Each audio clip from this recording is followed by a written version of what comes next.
G'day fellas and welcome to a casted game of Age of Empires 4. Today we watch two of the world's best players face off against each other in a ranked ladder battle. It's time for us to introduce our players and talk a little bit about some of the changes that we have witnessed over the last 24 hours. A new patch has dropped and there have been some buffs, there have been some nerfs, so let's get into it. Spawning on the west side of the map in the color orange, playing as the Knights Templar, the French variant. It's Fei-Chan! And on the east side of the map, in the color purple, playing as the Holy Roman Empire, it's Louis MT. Ladies and gentlemen, welcome to a casted game. A pleasure to have your company here today as we watch two of the world's best players. Well, I say two of the world's best players. Louis MT, without a doubt, one of the world's best players, 100%. Fei-Chan, she's technically, at the moment, one of the world's best players. On the ranked ladder, she currently sits at about rank number 6. Louis MT, rank number 2. She's a Conqueror 3 player, obviously knows her stuff. But is she on the same echelon or the same level as like Beastie, Louis, Marine Lord? No. So definitely coming into this game, Louis MT is a favorite. But I tell you what, I'm trying to find a segue into it.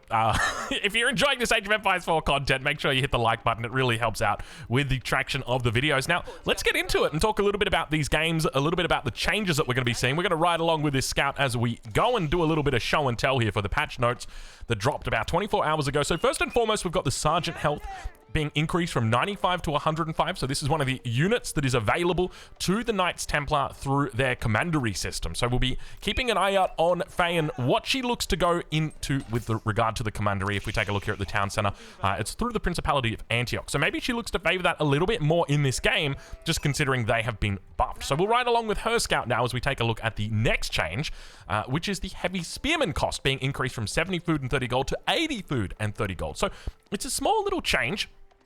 Something you probably don't notice immediately, but over the course of a game, you're obviously going to notice it quite a bit more, because that is a pretty significant increase. The Heavy Spearman has been, at least in my testing, very notable, because it just doesn't have a whole lot of counters.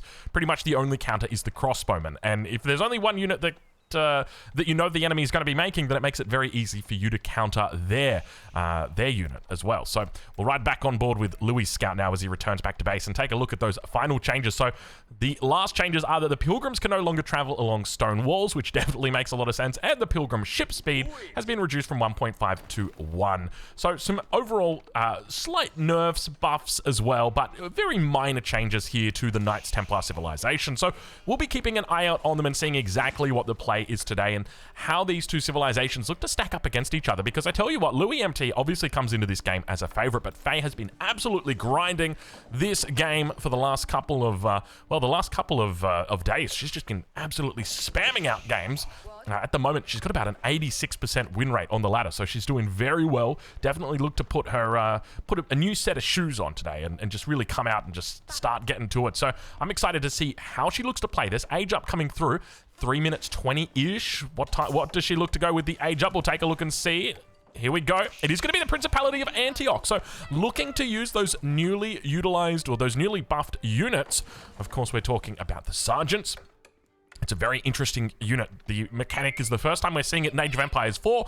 It's a ranged unit that throws a melee weapon. And because of that, it does melee damage. It also has quite a lot of melee armor. So it's just a really strong unit against any kind of unit that has the opposite counter. So like, as an example, we think of a horseman, right? And you think of what counters a horseman, right? So a spearman, obviously it gets bonus damage against the horseman. But then you think about the sergeant and it counters the horseman as well, but just not as an obvious way. So the horseman has a lot of ranged armor, not a lot of melee armor. So now you're doing melee damage at range to this unit and you're getting a lot more of your damage through. On top of that, because of the 4 armor, it means that you're reducing the damage that horseman is doing by about 50%. It's a huge amount of reduction that you're getting.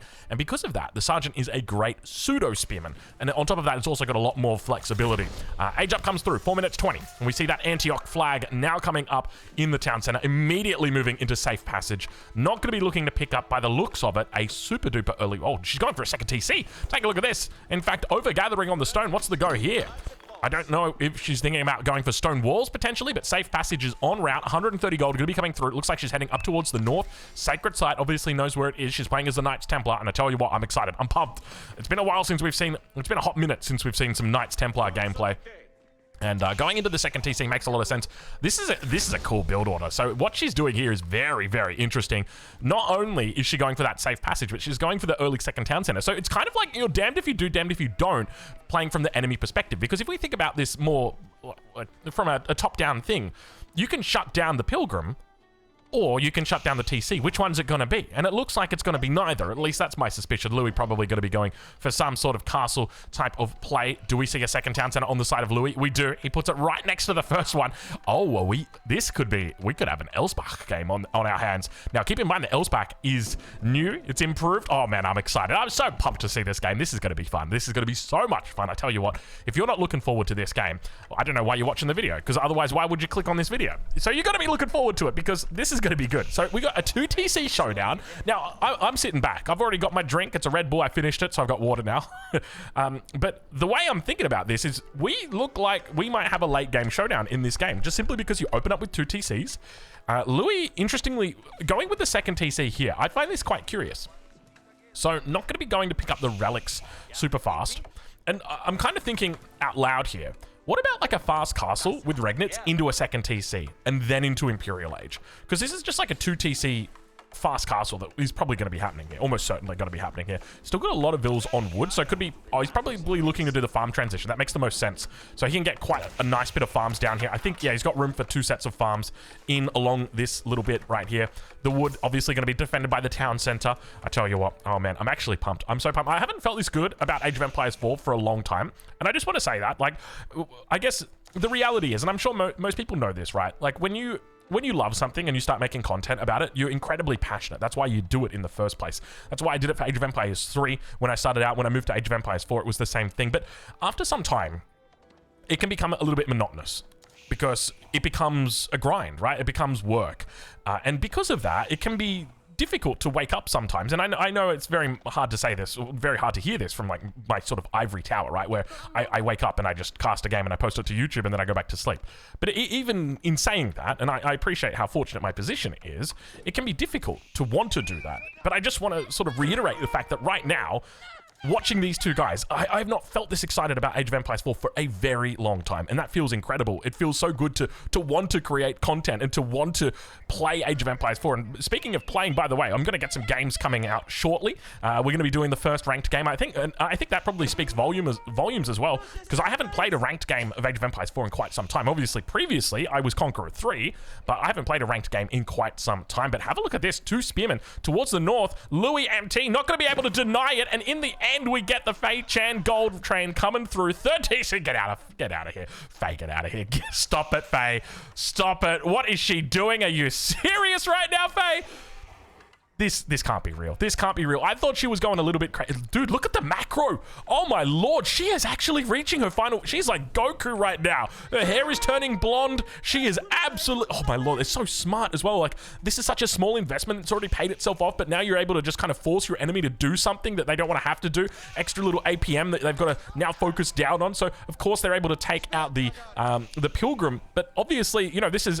Any pressure that's on the Pilgrim is not pressure that's not on the rest of the base. So this is good stuff. And have a look at the timing on this. Dude, Faye's probably going to beat Louis MT to Castle Age at this rate. She's going triple TC. I don't think Louis knows about the triple TC. Now, obviously, Faye scouted out the second TC from Louis. And I just love that she said, 2 TC? That's cute. How about 3 TC? Oh my lord. Okay, so let's talk a little bit about some of the theory crafting that she could be looking to go into for Castle Age. So first and foremost, when you start off with Antioch, you're going to be getting a bonus to your melee damage. Now, I don't know if we can actually see that. Yeah, we can't actually see it. It's a 10% bonus. Obviously, you unlock the Sergeant as well, which is going to be looking to get out right now. But normally, when you're theory crafting about, okay, what's the most optimal way to play this, you're not just considering the bonuses that are available to you from each of the civilizations, you're also considering the units. So naturally, it's very tempting to want to go into like the Genoese crossbowmen through the Republic of Genoa. I think this is a really good staple. And if you were going to put these flags on a tier list, which we probably will do soon, the Republic of Genoa is going to be quite high just from the fact that they are a really solid source of gold. They're also got a great unit, the Genoese crossbowmen. But I wouldn't be surprised if what we see now is a movement into the Angevin Empire, which is going to be a heavy spearman focus gameplay. And I tell you what, I'm excited about that. I guess technically, now that I think about it, there's 2 counters that you could be running, especially as the Holy Roman Empire against the heavy spearman. The first one is the crossbowman. The second one is the lunge connector. And I tell you what, that's going to be good if we get to witness that. I guess technically, you could also probably argue the Black Rider might be a counter as well. Pilgrim going to try and do a little bit of running, not going to be able to find it. Now, one thing that I will just say, Faye, I would love if you changed the route that you were running these pilgrims over towards like this sacred site, right? Like try and keep a little bit of a mix going on right now, because you can see what Louis doing. Louis just camped up here. Whereas if there's only a single spearman that's tracking, like ideally what you'd want to be doing as Faye right now is alternating the sacred sites, kind of keeping it, keeping it random so your opponent doesn't know where you're going to go. Prelate's going to start moving out. Quite a few prelates here as well. 4 prelates. Hats off to Louis MT. Already got the prelate game out. 10 minute and 30 age up. About that. 1040. Somewhere in that region. Regnant's in the back of the base. Wall's starting to come up. He's going Imperial. You don't put walls up like this unless you're going Imperial. There is no reason not to. And now you can see the sergeants here. Keep in mind the sergeants have got that range damage, but on top of that, they've also got that. They've got that melee armor. Sorry, they've got that melee damage from range. Age ups come through both sides. It's going to be Republic of Genoa now coming through for Faye, so she could be looking to go into a potential archery range here. Look to start to play into that heavy crossbow, that Genoese crossbowman. And now sergeants beginning to move out. We hear the relic's going to get picked up. That's 4 already taken. The 5th and final relic is safe in the base of Faye. So it's going to be a 4-1 split this game, almost certainly.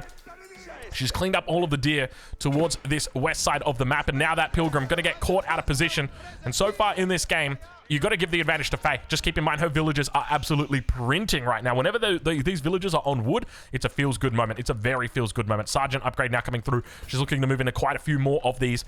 And we still don't see that second Pilgrim upgrade coming through yet. No Sanctuary, which I think is a smart move, right? Like, at the end of the day, if you've got 1 Pilgrim, that's probably going to draw the same amount of units as if you've got 2 Pilgrims. So if you can just, like, the whole goal of the Pilgrim is to get them through when you can, but at the same time to draw the opponent's army. If there's always Pilgrims that are moving out, they need to be constantly trying to fight for that, and they need to constantly be trying to get units into position to be able to take them out. So it's very smart from her to use that Pilgrim in a way to almost bait these enemy units into position. Now, Louis MT, he is going to be looking to go into Imperial Age. We can see that upgrade of that age up about to come through. Probably not going to be Swabia. I would suspect it's going to be Elsbach, just judging by the fact he could have already clicked up at this point. If we take a look at the villages, you can see Swabia is well and truly available. Elsbach only just coming through now. If I'm doing this, I'm going down here. I'm probably even coming out here. Let's have a look how he plays it. He's playing defensive. Keep in mind, this is a 1v1. There's no king. There's no regicide. There's no monarch. There ain't nothing in here other than just winning. That's it. So he's going for Elsbach. He's putting Elsbach at home. And Black Riders are now going to be on the card, so keep in mind that the Black Rider is a brand new unit available to the Holy Roman Empire and the Holy Roman Empire only. You don't get to make this as the Order of the Dragon, and the way that it works is quite simple. You get to create a Black Rider. You can create 5 Black Riders for every keep that you've got. So if you've got 5 keeps, that means you can create up to a maximum of 25, a cap of 25 Black Riders. And they're a ranged hand cannoneer that's mounted. Sorry, not ranged hand cannoneer. A mounted hand cannoneer. That's probably the best way to say it. A mounted hand cannoneer, so they're fast, they're ranged, they're incredible. And the cool thing about the Elsbach Palace is it pushes that limit from 5 per keep up to 8 per keep. So it means that if you had 5 keeps, and then you age up with Elsbach Palace, that those keeps now represent, instead of a 25 bonus, that you get a 40, or that you get a cap of 40. And then, of course, Elsbach also provides a cap of 8 as well, 8 additional. So it basically means that your gameplay is going to be a little bit more centric around the Black Rider unit, which is very cool. We like the Black Rider. Do we have any Black Riders in queue? Not quite yet. We do have Type Barns on the way in for relics at the moment for Louis. Expect him to start moving these relics over towards the Elsbach. And we do hear behind the scenes a couple of sergeants looking to try and find a way in. Nothing just yet. Up to 5 base melee armor.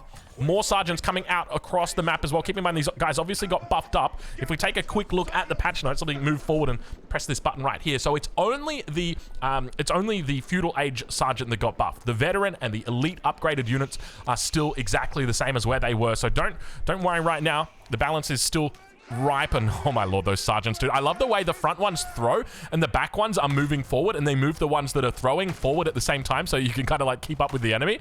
And here you can see just how much damage they're able to do with those melee axes on these buildings. Very quickly able to take this position down. And I tell you what, this is a very sweet build order that we are witnessing out of Faye. She's going Imperial as well. Which way is she going? Let's take a look and see. 3 options. It's going to be into the Teutonic Order. I tell you what.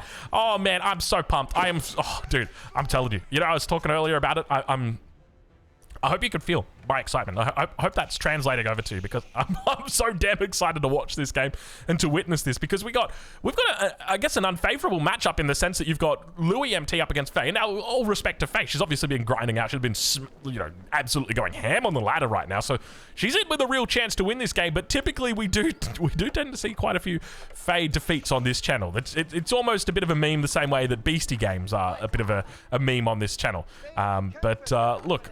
We'll see how she goes at this game. This game that is happening live right now. So at the end of the day, you never know how it's going to go down. Faye now reaching the Imperial age, so going up with the Teutons, or the Teutonic Order, means that she's going to have access to the Teutonic Knight.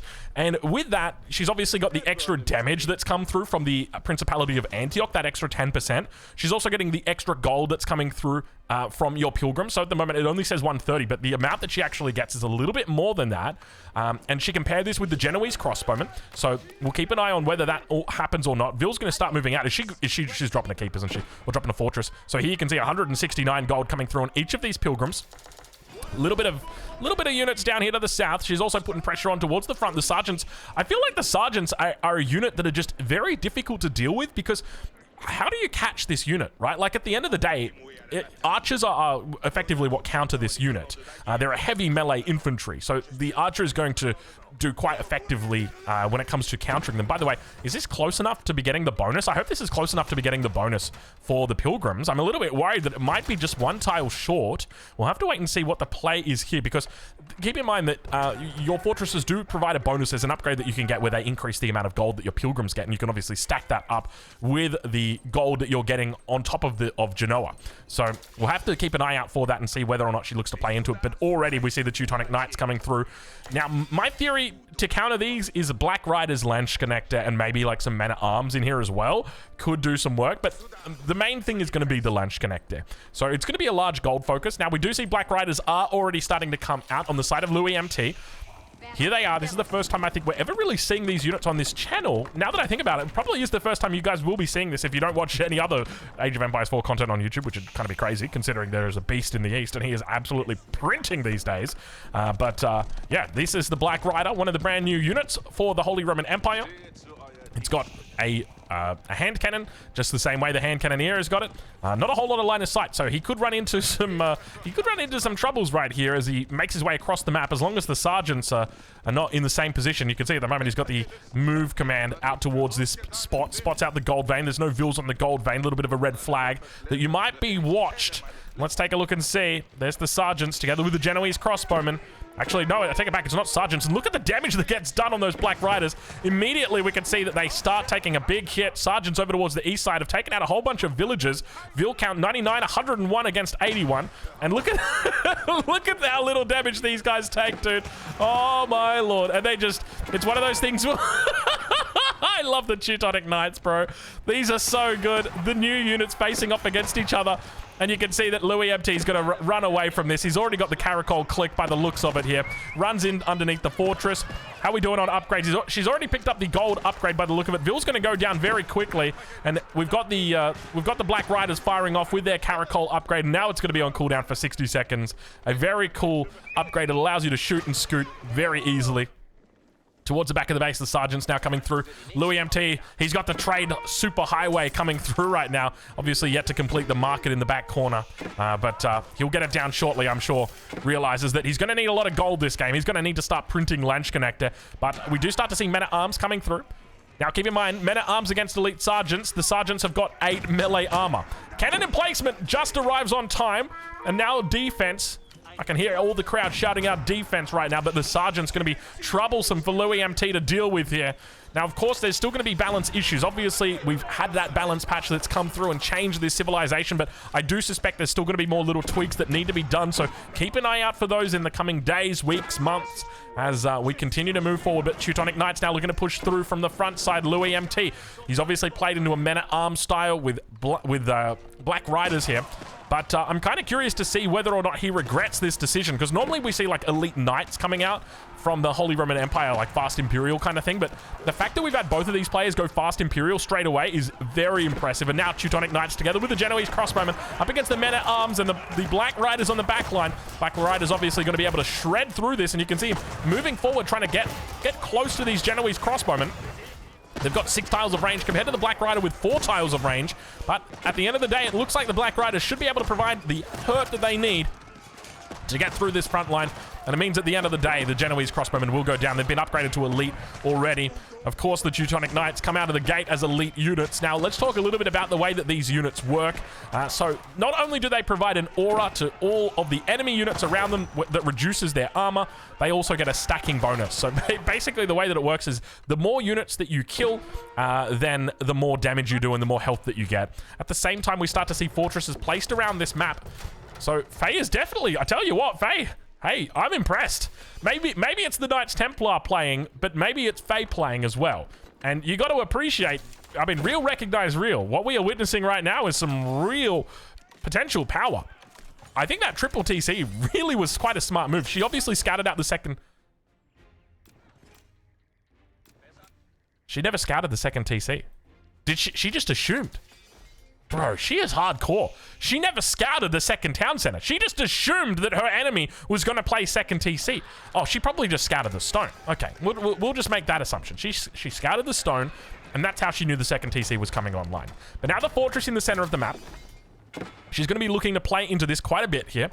I want to just check in with her pilgrims, because she has picked up that bonus. So they have a base of 130 gold that they're generating, and then you go up to 169 with the Genoa.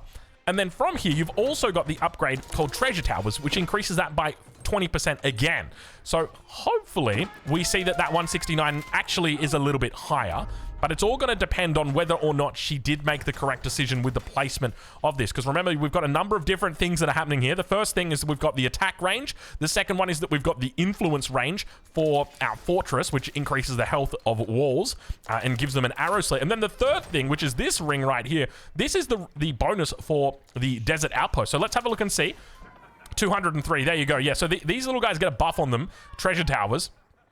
They get a buff on them, and I think that lingers for a little bit, and that's probably why. I mean, you can see they're technically right just outside the range, but I suspect there's probably a linger, or maybe it's got a little bit of forgiveness. But at the end of the day, she's pulling in 200 gold from each of these. If we take a look at the... Oh my, I don't even want to look, dude. That's so much. So many resources, dude. Okay, what do we got here? 1,600, 1,700, so call it 3,300, and far out, 5,000. Okay, 6,000 flat for Faye. And then on the side of Louis MT, 2,400, 3,400, 4,800. So Faye ahead by an absolute country mile. And to be fair, I mean, her vill count is ahead by a country mile as well. She's got a 30 vill lead, but not only that, her vills are obviously generating food as they're chopping. They're also chopping a lot faster. They don't have to go back to the wood line. It's incredible. But now pushing forward, look at the men-at-arm numbers together. Let's ride on board and take a look as we witness these Black Riders on the backside. Not a whole lot of them, only the 4, 6, 7 of them at the moment, but they are doing work, able to one-shot down all of these frontline Teutonic Knights, and Faye pushed away for the moment, away from this Holy Roman Empire base. Continuing to push forward though. Genoese crossbowmen looking to try and one-tap all of these melee infantry units. She's having a little bit of trouble, continuing to kite back, and now those reinforcements going to help out sergeants together with the Teutonic Knights. And as long as you've got 1 or 2 Teutonic Knights, you're okay, because you're reducing that armor. She's got the incendiary arrow upgrades. Oh my lord, that's a tongue twister for me today. I've woken up like about 3 hours ago, so I should be fine with this one. But it looks like on the defense, she's able to get those reinforcements through, and it means that she is able to hold for the moment. Sacred Site in the north now taken in her possession. So hopefully, I'm curious to see whether or not this Sacred Site is also going to be affected by the extra little bit of generation of gold, because keep in mind that Treasure Towers also technically increases that generation as well. So we should be able to see this gold coming up, 17, and compare that to the central Sacred Site. So this one, actually, no. Oh, we'll be able to tell if this one is also... This one is certainly getting it. So if this one's on 17 as well, 20. Oh, it's not getting it. There you go.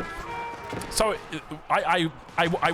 I mean, I'm not sure if I'm technically correct, but at the end of the day, the fortress is a little bit too far away. I think if it was like 1 or 2 tiles closer towards that position, then she's probably going to be picking it up. Culverin now getting taken out. So I think that just really goes to show you've got to be careful with the way that you place your fortresses and try and keep them hugging those sacred sites as much as you can. And now falling back into the fortress. No trebuchet placement just yet. Would obviously be a huge help against these outposts together with the Culverin on the backside. Now sacred site going to be neutralized for the moment. Of course, Louis MT holding on. Not going to be looking to try and take it down just yet. A lot of men-at-arms here. I'd love to see additional keeps coming out from Louis so that we can justify a few more black riders. There's the second keep. So hopefully we start to see more of those riders making their way through. I tell you what, this is a good game we are witnessing right now. 2 powers at their highest strength, looking to really clash heads. Keep is slowly being worked down by the Culverin. No emplacement through just yet. Meanwhile, towards the north of the map, we see more and more of these pilgrims making their way. 203 gold coming through every single minute for each of these pilgrims. And when we look how many she's got, 5 pilgrims, that's 1,200 gold that you're getting through every single minute for free. That's the equivalent of 30 vils. Am I doing that math right? Yeah, that's the equivalent of 30 vils, man. That's incredible. That's insane. Now, obviously, that's not with, like, copulation, but, I mean, she doesn't even have specialized pick right now. So this is probably the equivalent of, like, 40 vils. That is ridiculous how much that is adding to her economy. So not only do you have all these gold generations in the form of relics or sacred sites, you've also got that extra gold that's coming through. It's infinite. A lot of these units are going to be gold-heavy units as well, so just keep that in mind that, you know, when we see... Oh, my God, look at the production back here, dude. Gosh, he's really pumping, man. I tell you what, I feel like Louis MT may have played into this a little bit in the sense that, you know, at the end of the day, you want to be going fast Imperial with Holy Roman Empire, but at the same time, you also want to be winning the game. And, you know, is the cat out of the bag now? Are the Knights Templar really starting to become this civilization that is just a powerhouse in Imperial? I think they kind of are.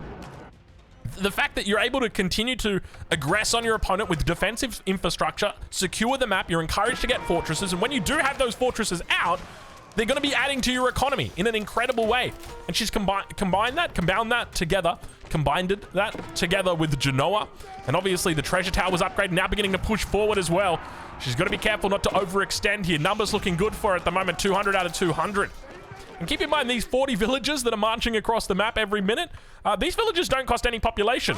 So, you know, you've got, on one hand, you've got the House of Lancaster, which everyone complains about. Nobody talks shit about the Knights Templar yet.